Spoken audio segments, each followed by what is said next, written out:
আজি আমালোক এই ভিডিঅ'টোত আলোচনা কৰিম এইচএছ ফাৰ্ষ্ট ইয়েৰৰ ফাইনেল এক্সামৰ ৰিজাল্টটো কোনোবা চাকৰিৰ ক্ষেত্ৰত জড়িত হৈ আছেনে নাই, কিবা ভেলু আছেনে নাই এই ৰিজাল্টটোৰ। তোমালোক বেছি দেৰি নকৰি ভিডিঅ'টো আৰম্ভ কৰি আছোঁ।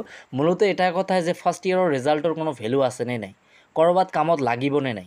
আজিৰ এই ভিডিঅ'টো ইম্পৰ্টেণ্ট হ'ব 2024 বৰ্ষৰ ছাত্ৰ ছাত্ৰীসকলৰ যিবোৰে ফাৰ্ষ্ট ইয়েৰত পঢ়ি আছে, মানে ইদাৰিং এডমিশ্যন লৈছে আৰু ঠিক আছে। তো তোমালোকে ভিডিঅ'টো শেষলৈকে চাবা। সৰ্বপ্ৰথম মই তোমালোকক এটা কথাই ক'ব বিচাৰিম, যদি কোনোবা এটা বস্তুৰ প্ৰয়োজন নাই, সেই বস্তুটো ইমান কষ্ট কৰি বা ইমান টকা পইচা খৰচ কৰি কৰাৰ প্ৰয়োজন কিনো আছে। যদি সেইটোৰ দৰকাৰে নাই তেন্তে মই নকৰোঁ, মই নকৰাই ভাল। কৰিলে মোৰ টকা খৰচ হৈ আছে। এতিয়া ধৰি লোৱা চৰকাৰে তোমাক ইমান টকা পইচা খৰচ কৰি পঢ়াই আছে ফাৰ্ষ্ট ইয়েৰত, যদি দৰকাৰে নাই তেন্তে কিয় পঢ়াই আছে? যদি দৰকাৰে নাই কিয় চৰকাৰী কিতাপ দি আছে? যদি দৰকাৰে নাই তোমাৰ পাছত কিয় টিচাৰ খটুৱাই আছে? তোমাক কিয় পঢ়াবলৈ যত্ন কৰি আছে তেওঁলোকে? এইটো এটা প্ৰশ্ন, লজিক আছে এই প্ৰশ্নটোৰ। চ' ছাত্ৰ ছাত্ৰীসকল, মই তোমালোকক ক'ম ফাৰ্ষ্ট ইয়েৰৰ ৰিজাল্টটো কোনো ধৰণৰ চাকৰিৰ ক্ষেত্ৰত জড়িত নহয়, কিন্তু তথাপিও ফাৰ্ষ্ট ইয়েৰৰ গুৰুত্ব আছে।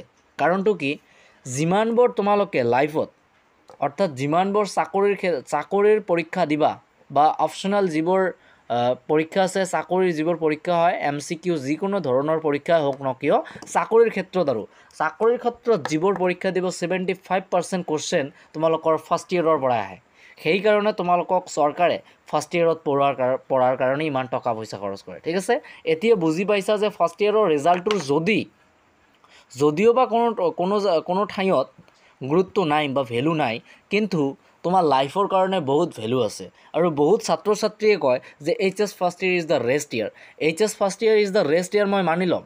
কিন্তু ৰেষ্ট ইয়েৰ তোমালোকে এতিয়া গৈ আছা, কিন্তু পিছত গৈ কান্দিব লাগিব, কাৰণ এতিয়া তোমালোকে ৰেষ্ট ইয়েৰ কৰি আছা।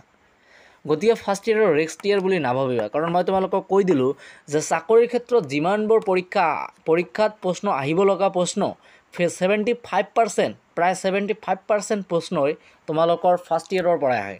ফাৰ্ষ্ট ইয়েৰৰ পলিটিকেল ছায়েন্সৰ পৰা প্ৰশ্ন আহে। তোমালোকে যদি মোৰ কথা বিশ্বাস নকৰা তেন্তে পুলিচৰ যিবোৰ এক্সাম হয়, সেইবোৰ এক্সামৰ কুৱেশ্যন পেপাৰ অলপমান কুৱেশ্যন পেপাৰ ইণ্টাৰনেটত ছাৰ্চ কৰি চাবাচোন। তাত যদি তোমালোকে ফাৰ্ষ্ট ইয়েৰত ভালকৈ পঢ়িছা তেন্তে 75%ৰো কম বা 60%ৰো বেছি প্ৰশ্নৰ উত্তৰ তোমালোকে দিব পাৰিবা, কাৰণ তোমালোকৰ পঢ়া আছে প্লাছ সেইবোৰ প্ৰশ্ন ফাৰ্ষ্ট ইয়েৰৰ। গতিকে ফাৰ্ষ্ট ইয়েৰৰ ৰেষ্ট ইয়েৰ বুলি নাভাবিবা। আৰু ছাত্ৰ ছাত্ৰীসকল, ফাৰ্ষ্ট ইয়েৰৰ গুৰুত্ব যদিও নাই, কোনো ঠাইত কিন্তু কামত নালাগিব, কিন্তু তোমাৰ লাইফত কামত লাগিব। কাৰণ যদি কোনো সময়ত তোমালোকে চাকৰিৰ পৰীক্ষা দিয়া, এতিয়াতো চাকৰি নোহোৱা কোনো মূল্যই নাই। সেইকাৰণে চাকৰি কৰিবলৈ সকলোৰে ইচ্ছা আছে, আৰু ইচ্ছা কৰিলে নহ'ব, ইচ্ছাৰ ফলাফলটো আনিব লাগিব। সেইকাৰণে ফাৰ্ষ্ট ইয়েৰতো ভালকৈ পঢ়া। মই তোমালোকক আগতে ক'লোঁ, যদি কোনোবা দৰকাৰ নাথাকিলে তেন্তে তোমাক পঢ়াই আছে কিয়? এই কাৰণে পঢ়াই আছে যে চাকৰিৰ ক্ষেত্ৰত যাতে এওঁলোকে সুবিধা হয়, ঠিক আছে। আৰু পৰম্পৰাগতভাৱে তোমালোকে শুনি আহিছা যে HS first year is the rest year. হয়, ময়ো সেইটো কথা ক'ম, কিন্তু HS first year is the rest year ইমান বুলিও নাভাবিবা, যাৰ ফলত তোমালোকৰ ৰিজাল্টটো একেবাৰে বেয়া হৈ যাব আৰু চাকৰিৰ ক্ষেত্ৰত কিবা অলপমান পিছ পৰি আহিবা। যদি ফাৰ্ষ্ট ইয়েৰত ভালকৈ পঢ়া থাকে, 99% প্ৰশ্নৰ উত্তৰ, আৰু চাকৰি যেতিয়া দিবা অলপমান প্ৰিপাৰেশ্যন ল'বা, 75% প্ৰশ্ন তোমালোকৰ ফাৰ্ষ্ট ইয়েৰৰ পৰা আহিল, আৰু 25% কুৱেশ্যন অকলে পাই যাবা। নোৱাৰা নেকি? অকলে পাবা, ঠিক আছে। ছাত্ৰ ছাত্ৰীসকল, ফাৰ্ষ্ট ইয়েৰক ৰেষ্ট ইয়েৰ বুলি নাভাবি তোমালোকে পঢ়া শুনা ভালকৈ চলাই যোৱা, আৰু ফাৰ্ষ্ট ইয়েৰৰ গুৰুত্ব তোমালোকৰ লাইফত আছে, কোনো ধৰণৰ পৰীক্ষাত নাই, ঠিক আছে। তো ছাত্ৰ ছাত্ৰীসকল, আজিৰ ভিডিঅ'টো আমালোক ইয়াতে সমাপ্ত কৰিব বিচাৰিছোঁ।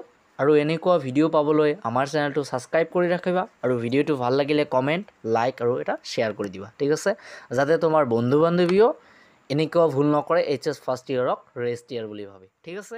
ধন্যবাদ।